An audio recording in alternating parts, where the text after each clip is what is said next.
and welcome to this week's episode of Quicc Gains, where we have an extra special guest. He is a veteran of the web hosting and streaming video space. He is the founder and president of UScreen, which is the world's leading video monetization platform. He's helped more than 10,000 video creators and continues to monetize their videos, and through the UScreen platform has generated well in excess of $50 million thus far. So should be an interesting one.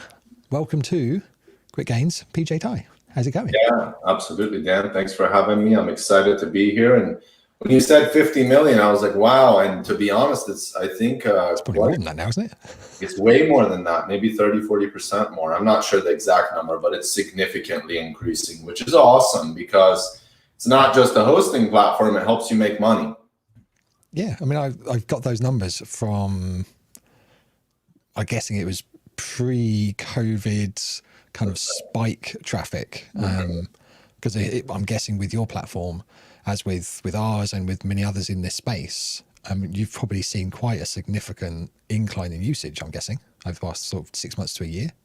Yeah, absolutely. Because due to the shutdown, obviously, you have all types of verticals from entertainment, comedians, symphonies, operas, fitness, health clubs, gyms, e-learning, TEDx. They just signed up with us, and they're looking to reach their audience when things are obviously shut down. But on the other side, people also want to make money.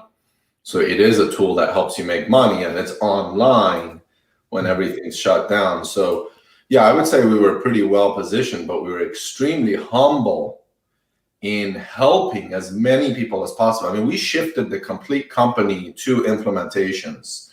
We were like, forget marketing right now. Let's get everybody that can speak to customers to help onboard and help these people succeed.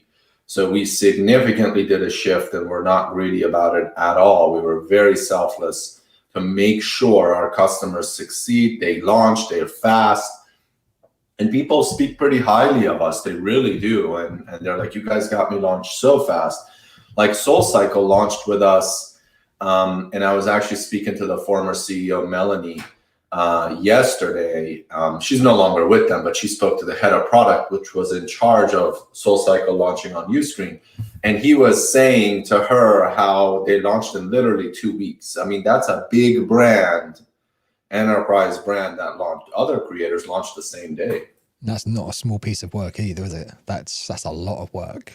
Yeah, and absolutely. It's really easy to set up the platform. If you have on demand and your videos are ready, it's a matter of upload, set a price, you're good to go. And we give you all the tools from the website to all you get in your own apps on mobile or TV.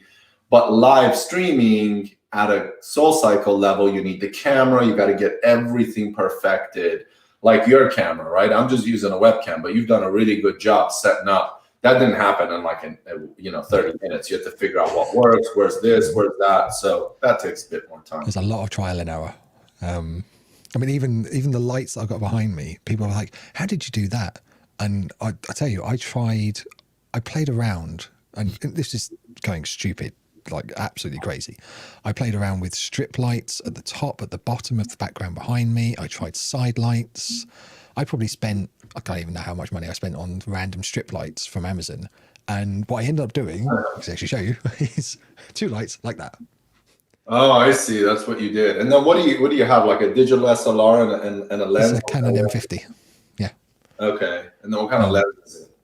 Standard.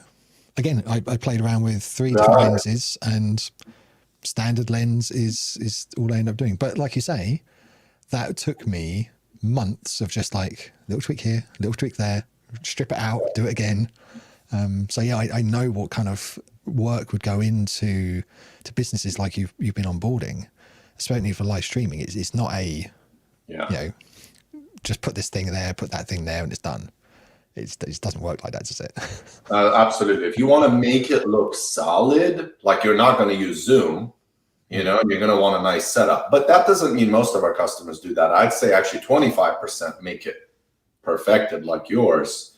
The other 75% are literally doing iPhones and different ways of. So we're a paywall platform. We're here to either have a sign in or pay, right? We're compared to Zoom where it's free or you send a link. This is a complete membership platform, paywall platform, where it requires sign in, countdowns for live and all that good stuff. So people come to us for a paywall next level solution. So for the people who don't know UScreen, explain to me a little bit about how UScreen came about, because you did spend nearly 15 years in the hosting world, if not a bit more than that, didn't you?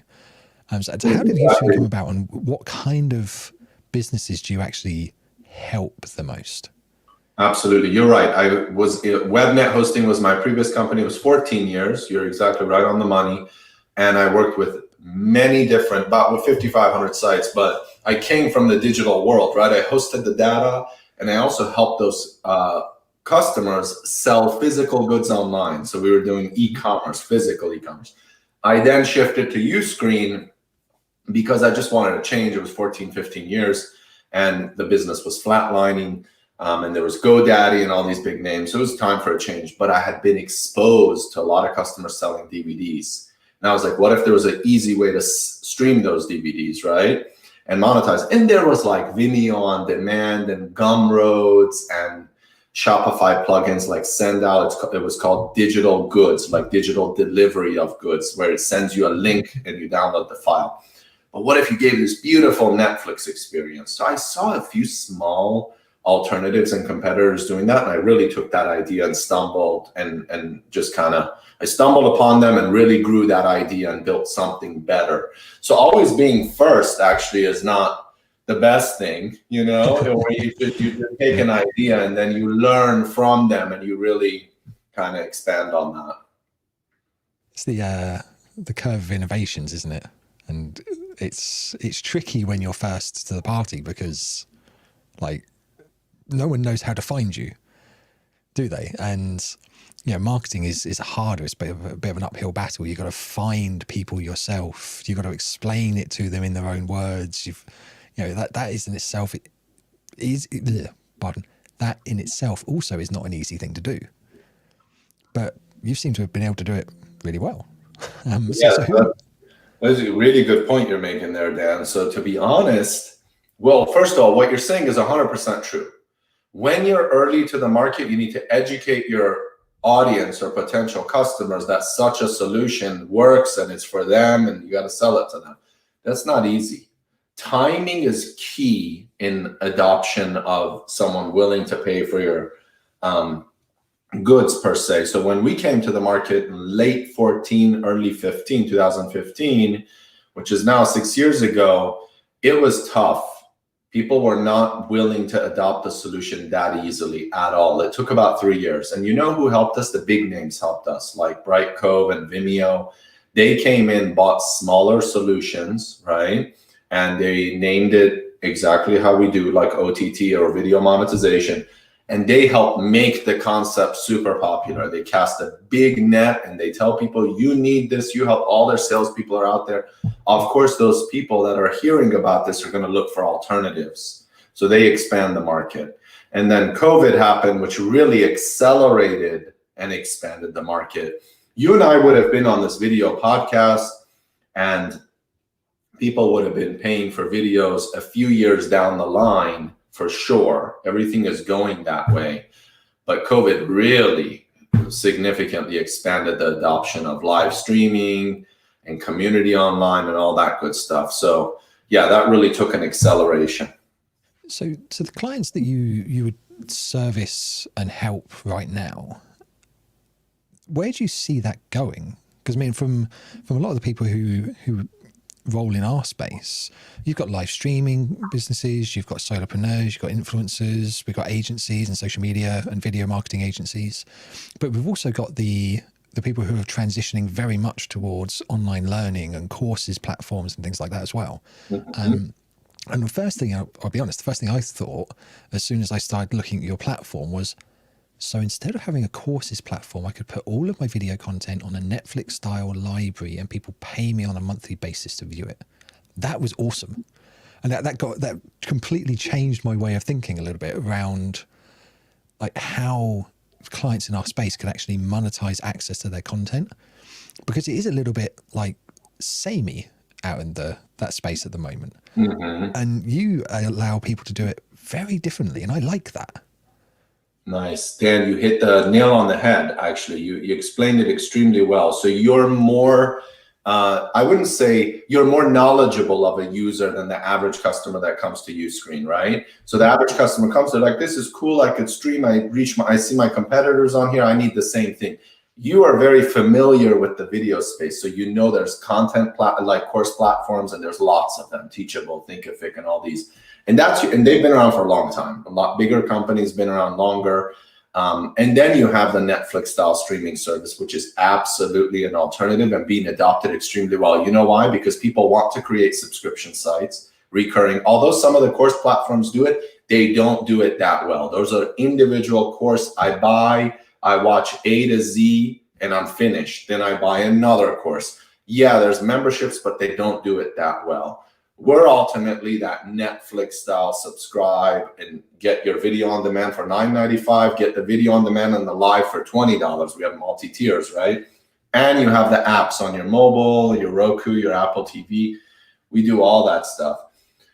And customers were used to the course platforms, but now they have more and more videos, and they also want to do subscriptions. So that's where the change really happened with the market. We knew that early on. I mean, I really looked and said, is there a place for us in this market? Is this going to be adopted well? And initially I had some doubts because the other course platforms are so strong and so big, and they've been around for a long time.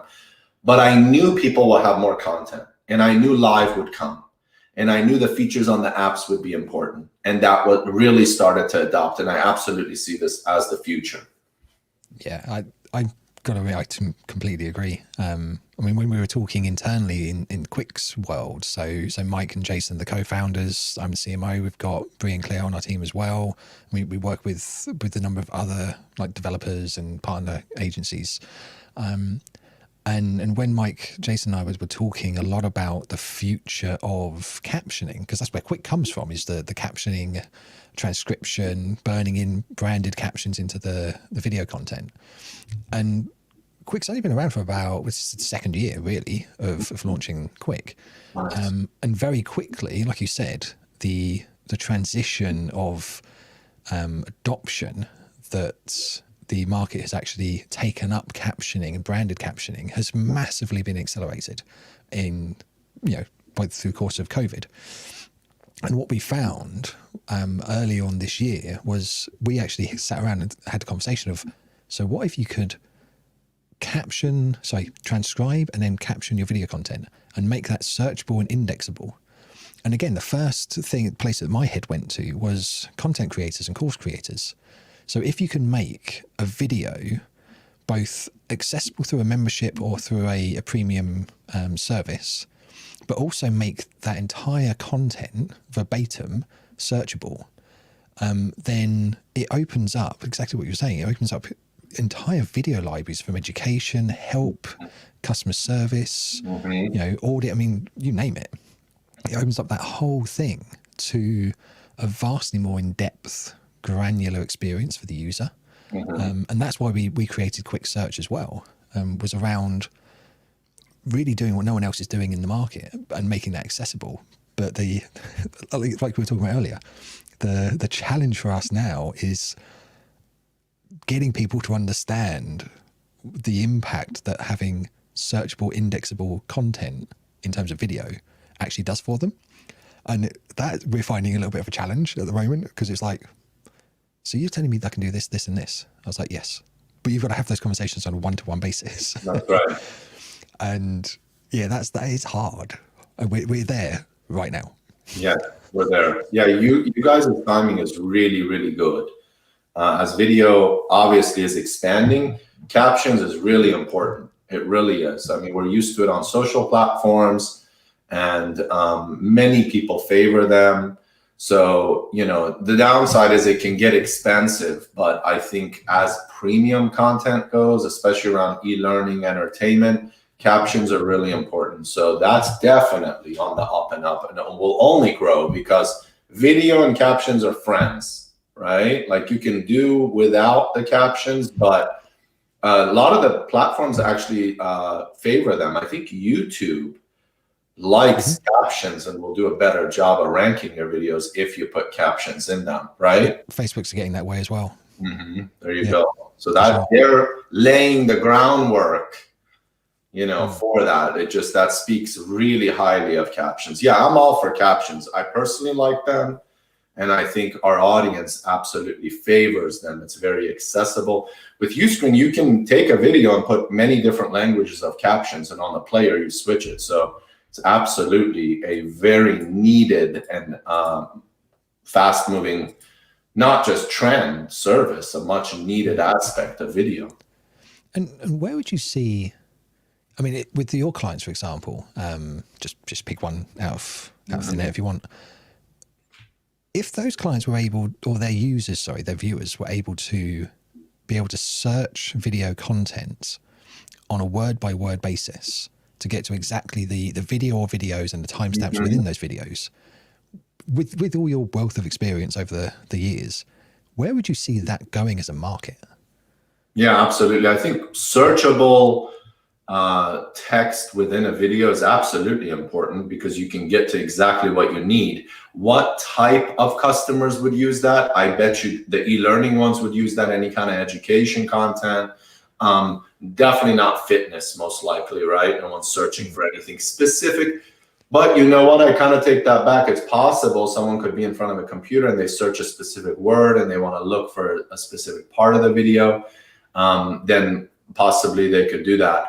And I think searchable text within a video just it's metadata. It makes it easy to find what you're looking for. So many different industries, especially around e-learning, will use that. For example, for us, we use Zoom in our company for our internal meetings and for our sales conversations and success with our customers. We use a tool called Gong. It's also, there's another one, chorus.ai. These record, instead of you manually recording it, then saving it to your drive or the cloud, these little bots come into the Zoom, they record the call, and then I have a back end, and so does all of our team members, that they can go in and listen to the calls, but it has a searchable, it's really like powerful as far as it's doing exactly what you're saying. So you can just search a competitor's name. You could search a specific keyword and you can set these tags. So I, at any point, and we have like 20, 30, 40 calls a day with our customers, right? Maybe more. I, at any point, can go and search a keyword or see any specific call, any word used. I even get alerts if I hear a competitor or a specific feature name. So that makes accessing the Gong or the Zoom calls extremely accessible rather than me sitting there for hours. I mean, I would have to listen to 50 hours of video a day. That's just insane. So that's just one use case of what you're saying, but there's many others that will absolutely be the case, especially around e-learning. Yeah, it's right. As you can imagine, the conversations we have internally, I mean, especially right now, because it's just been launched and everything, we're like, maybe we could do this, maybe we could do that. Like, should we go this way, that way? Yeah, it does get quite interesting in the office at the moment. Absolutely. So with the future of UScreen, I mean, where do you see that going? I mean, you've said obviously it's going to be scaling, it's going to be growing, you know, for sure. Where do you see the development? I mean, if you want to talk about that, I mean, that could be a little bit like super secret. Yeah. But where do you see the development of the market and the users and the industry as a whole going? Do you think it's going to get saturated at some point? Well, from an end user standpoint or our customers' perspective, I mean, we work with probably 300-400 yoga sites just in general, yoga content creators. So if you look at specific niches, yeah, I think some of those will over time get saturated. But there's a lot more consumers like me and you that are willing to pay for content and work out at home or watch content at home, watch even concerts, right? So there's a lot more people adopting the way of watching remote and paying for content, whatever it may be. So there's more consumers, and there's also a lot more publishers coming and content creators and brands to offer that type of service and monetization in this aspect. I think we're ways away from saturation just because the market has expanded, but definitely there'll be specific areas that will get saturated for sure. I think the live is a big one. It's always been up and coming, but live creates engagement, and we have a really good live chat feature that's really adopted well, and that's really important, especially within e-learning, entertainment. People love that they're out there chatting and all that good stuff. So yeah, we'll see some saturation, but I definitely think the adoption of wanting to make money as a business from using videos is absolutely was coming, but it's been accelerated. And there's always been video marketing, there's YouTube, there's many different ways to leverage video, but then finally monetization caught up, which we were waiting for. I mean, just while we've been talking, I've been remembering, I do love your standing desk. So cool. Yeah, just press a button. So I used to work for a hosting business a number of years ago, and they got into OTT as well. And actually one of the, I can't remember how this popped into my brain as we were talking. One of them was one of the big global philharmonic orchestras. And they were actually one of the clients, because at the time, everyone would go to Vienna or whatever it was to witness the orchestra playing live. And I think they must have been one of the early adopters, because around about the same time you guys launched. And I remember being on the team talking to them, and we were thinking, well, is this an orchestra? How many people are you having watching an orchestra at any one point in time? Yeah, it can't be that many. And we were thinking it was quite a small deal. And then when they started telling us the numbers of signups that they'd already had of interest, it was like 40,000 people. And I'm like, yeah, I'm paying how much a month? Yeah. But that was, what, 5-6 years ago? And that was a long time ago, but they were certainly early adopters. And I think I liked at the time, I liked how it just opened up like so much accessibility. I mean, that was way before COVID was even like on the radar, clearly. But just for people who couldn't travel halfway across the world to experience their passion, and that would just come straight to their desktop, and now it would come to their phone. And yeah, I can't believe I forgot about that. Yeah. Sorry, I digress. They were very early adopters, and I definitely seen others in that time that launched. So good for them. They definitely caught a massive wave because they figured out the solution, did it right, and then as the adoption and awareness has increased, they've done better and better with acquisition of customers. Yeah, we're pretty amazed too. I mean, our customers so far have made north of $50 million, right? 50 million was a few months ago, and it's growing significantly fast. And consider this, that 50 million number is mostly from subscriptions. So a $10 a month, rather than your course platforms might even sell a $3,000 course. Many of them do. Courses are very expensive. It's a high dollar. So they have an opportunity to grow a lot faster with revenue-wise as far as consumer. If they were going to sit there and say, oh, our customers have made this much, that would be higher. So 50 million is not a small amount, considering most of it is subscriptions. For sure. So given again, most of our customers are influencers, solopreneurs, agencies, and so on. I'm not sure how many yoga businesses we have on our books. Who knows? Maybe quite a few. Where would you recommend that they get started with the kind of platform that you give access to?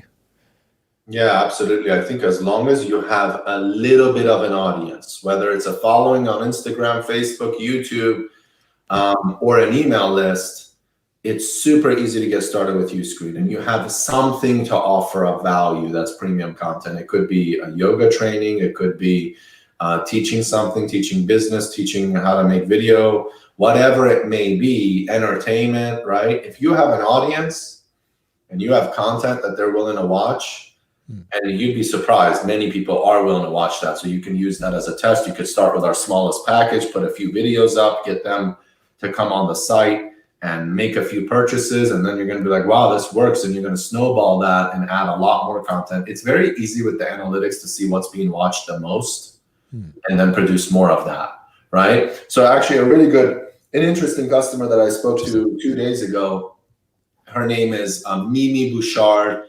The website is mimimethod.com, mimimethod.com.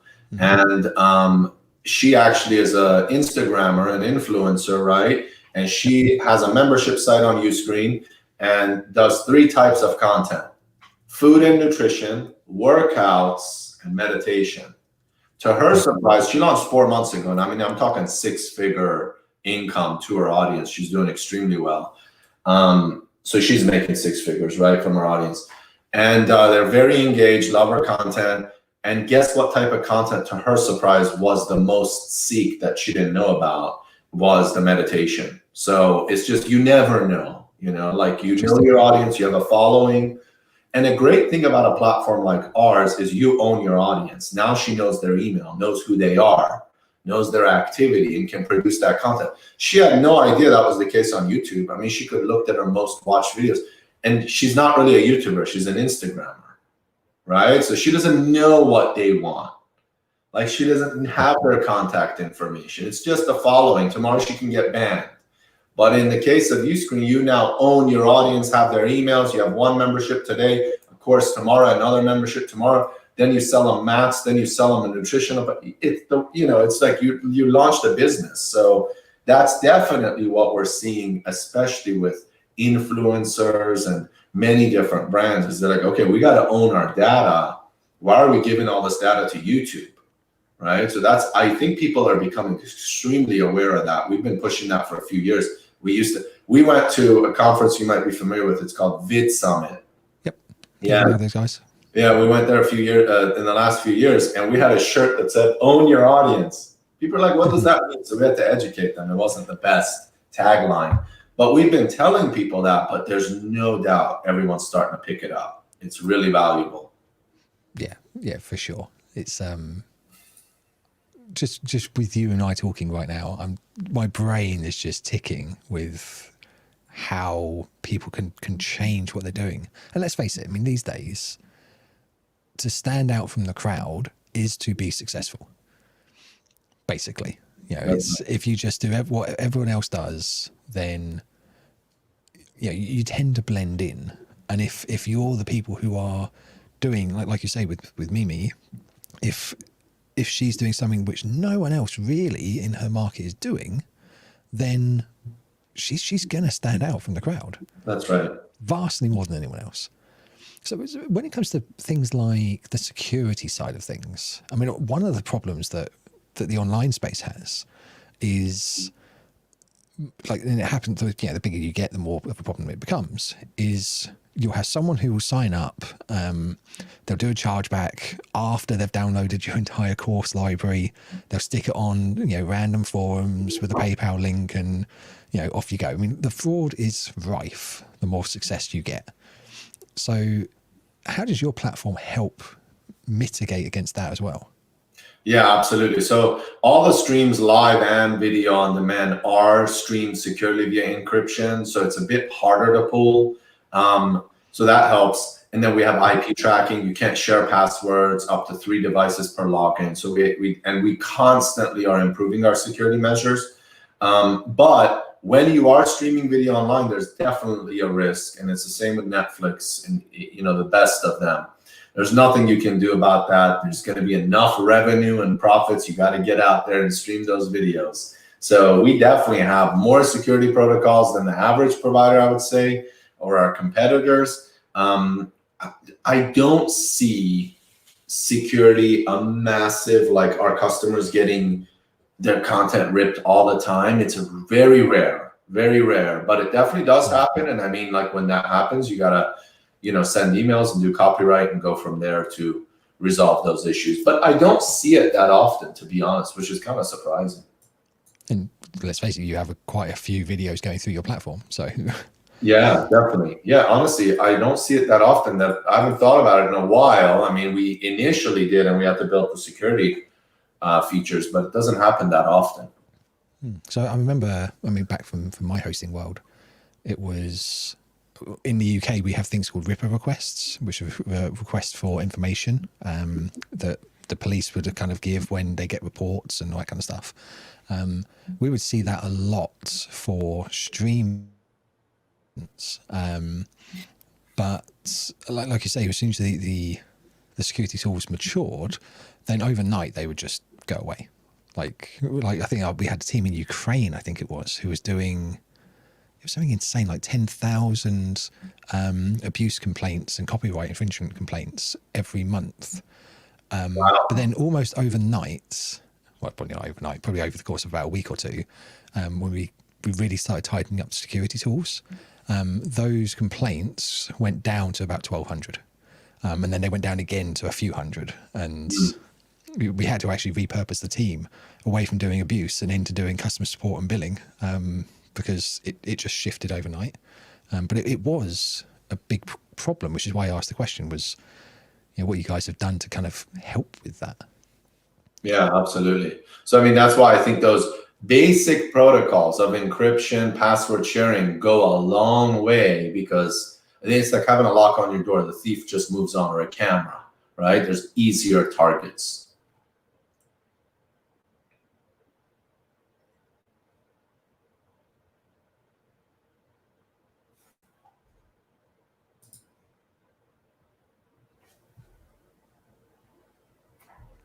I think my video is just frozen for some random reason.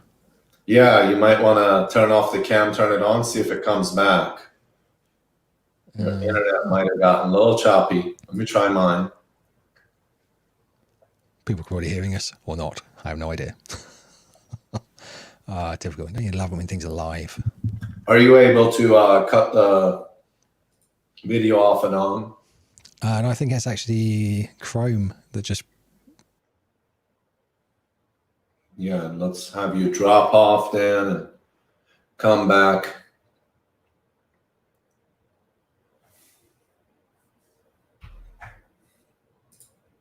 Everybody hang in there while we get Dan back in here and doing this awesome live stream. We're both still here. I'm at least here. We'll wait for Dan.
So I think I'm back. All right, there we go, Dan. Sorry about that. My machine just went completely dead. It happened. No worries. Yeah, sorry all. Oh, let's see if I can clip that a little bit out. No worries. Perfect. Where were we? Where were we? Hosting world. Yeah, Security. that's right. Security. Yes, we were just talking about that. It's sorry, that's just thrown me slightly. So what I was really getting at with the security side of things was I really want to kind of like build up a picture for our viewers and listeners on what kind of a real difference their business can obviously have with this kind of a platform, but also I want them to be able to trust that this is actually something that is good for them, and they can, because let's face it, if you're going to be pivoting your business into a platform like this, which is pretty new, it's not a new platform, but it's a new way of doing things, then what I would love to be able to show them is how we can really start to build trust in this as platform. So security, tick, done. The actual accessibility, I think we talked about that, all good. Now, the other things that I think a lot of people worry about is the membership side of things and the security and the reliance on the payment side of things. Mm-hmm. So talk to us a little bit, just in the time we've got left, about how that works. The membership side and the payment side. Mm-hmm. Absolutely. Really good question. That's really the bread and butter of the UScreen platform. It's all in one, and it includes a full paywall. So very secure, easy to do checkouts, very easy to connect your payments. It enables you to accept all credit cards as well as PayPal, and we're adding Google Pay, which is really cool, and Apple Pay in the near future. So basically, you can then monetize and have a lot of different options for monetization. One video, many videos, membership, different tiers, different terms, monthly, quarterly, semi-annual, 2 years, as well as doing a rental pay-per-view, and then doing a one-time sale like a course. And you can bundle and package content however you like. So you can do rental on one video, the other is a membership. You can bring someone in for collect an email, upsell them to a membership. So you have so many ways to offer different tiers of monetization to bring users in. We have a lot of best practices and a pretty awesome success team here that goes over free trial days, most common based on different industries, how you price, the average price per industry, average number of hours, which is not much, and then you add more as you go. Obviously, membership subscription is the most popular, and free trials is very popular. We give you a lot of data based on best practices, and the world is the limit on how you can monetize, what way you do that. So just give us an example of what is an average monthly subscription? Yeah, absolutely. Monthly average subscription, let's say health and wellness, like specifically yoga, meditation, is around $12 to $13 a month. Fitness ranges anywhere from 10 to 20. E-learning goes above that. You have anywhere from 20 to $40 are averages, but it really depends how much competition you have and the type of content. And in addition to the actual video content, what other content can you put on the platform, if any? Yeah, absolutely. You can put audio, podcasts. You can put additional assets such as PDF, Word docs, Excel, downloadable goods. You can do that too. Interesting. So I know a lot of our affiliates would be like, so I can do what now? Yeah, we actually have a pretty strong affiliate program. We give a pretty good kickback. If you go to uscreen.tv, scroll to the bottom, you'll see the affiliate link. Yeah. Funny enough, we're actually revamping ours as well. Because again, we just see affiliates as such an amazing way to grow your business. Because if people use you and they like you, then why would they not promote you? And then that's right. Absolutely. Mutually benefit. It's like correct. So I know we wanted to give this a hard out around about 40 minutes because I know you've got some other things going on. Apologies for the slight hiccup in the connection today. What we ask normally our guests to do is last words of wisdom from you, PJ Taei, what would they be to our audience to help them to be heard, expand their businesses and do better? Yeah, absolutely. I definitely think, content consumption is on the rise. Video is very easy to create nowadays. And there's a community aspect to live. Of course, video on demand is super scalable. Create it one time, it's evergreen. And I think, building a following is really important, and then monetizing that following. Don't just depend on that vanity number of subscribers or followers on YouTube or Instagram. You got to monetize that. You got to own your audience. So having an online business and being on your own and owning your platform, owning your audience, I think is key. So creating video is the future. It's easy to do. It's scalable. There's lots of platforms, including UScreen, that help you monetize that. Make sure you own your audience. And of course, add your closed captions for better adoption on all those social platforms, as well as ease of use for the end consumer. And I definitely would say take the leap and, adopt video, because it's the way of the future, and it's already been proven, and it's not saturated. We're not completely at a level at all. We're at the early stage of adoption, I would say. So you got a lot of opportunity. Words of wisdom. There we go. Done. Mic drop, as they say. Awesome. Thanks very much for joining.